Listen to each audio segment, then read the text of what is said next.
mahasidi, maadui walipoona haki hii wakafanya kampeni ya kuwatoa waislamu katika dini yao.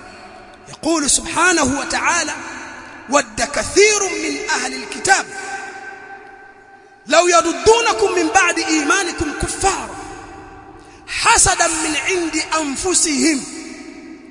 Wametamani, wadda kathirun min ahli alkitab, wametamani wengi ya watu wa kitabu, mayahudi na manasara, lau watakutoeni katika dini yenu, huko mliko katika dini hilo ambalo ndio dini, ndio umbile lenu hilo, wakutoeni hasadan min 'indi anfusihim, ikiwa ni hasadi itokayo kwenye nafsi zao, min ba'di ma tabayyana lahumul haqq, baada ya kubainikiwa na haki.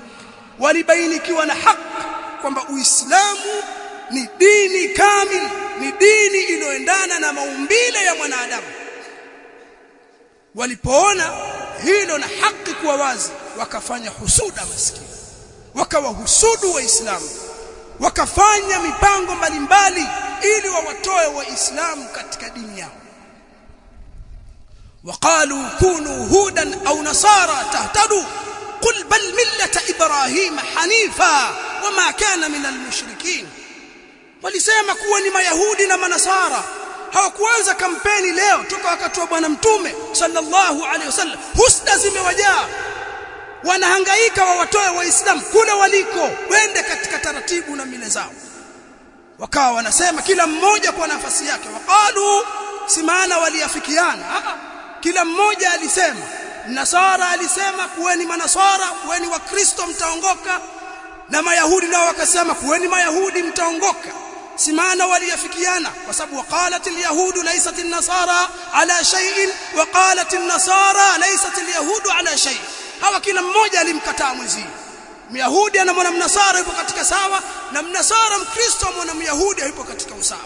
Kwa kila mmoja alisema kwa wakati wake kuweni mayahudi, mayahudi walisema hivyo, na manasara wakasema kuweni manasara, kuweni wakristo mtaongoka. Qul, sema e Muhammad, bal millata Ibrahim hanifa, bali mimi au sisi tutafata mila ya Ibrahim hanifa, hali ya kuwa ni mila au ni utaratibu wa kuachana na kila mila isiyokuwa Islam. Hanifa, hali ya kuwa ni mwenye kumili kuachana na mila nyingine kuelekea katika mila hii ya Uislamu. Wama kana min al-mushrikin. Ibrahim hakuwa mshirikina, alikuwa ni hanifa muslima, alikuwa ni mwenye kumwelekea Allah kwa kutekeleza ibada lillahi tabaraka wa taala, hakufuata mila nyingine. ما كان إبراهيم يهوديا ولا نصرانيا ولكن كان حنيفا مسلما. hakuwa Ibrahim yahudia wala nasrania, hakuwa myahudi, hakuwa mzayuni wala hakuwa mkristo. Ibrahim alikuwa ni hanifa muslima, hakuwa ni mshirikina. Kampeni zilianza wakati huo na visa mbalimbali, mapigano na fitna mbalimbali na dhulma mbalimbali dhidi ya Waislamu, kama ambavyo tunaona katika wakati tunaoishi. Vita vipo, wako Waislamu katika maeneo wanadhulumiwa, wanapigwa kwa sababu ya dini, wako wanaofanya kampeni mbalimbali za kuwakandamiza Waislamu ili watoke katika dini, waachane na utaratibu wa Uislamu. Na katika vita na silaha kubwa kabisa walioitumia maadui dhidi ya Waislamu ni silaha ya kifikra, al-ghazw al-fikri. Walitumia jambo hili kwa muda mrefu, na leo wapo katika kiwango cha mafanikio,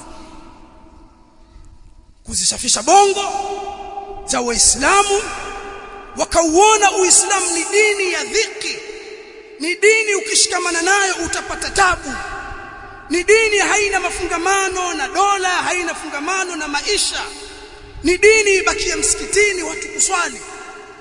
Na pia ikafikia kiwango cha ilhadi, hata huko kuswali ni Waislamu wangapi wabakiwa na majina katika miji yetu tunaoishi, hawaswali, wamekuwa wapagani.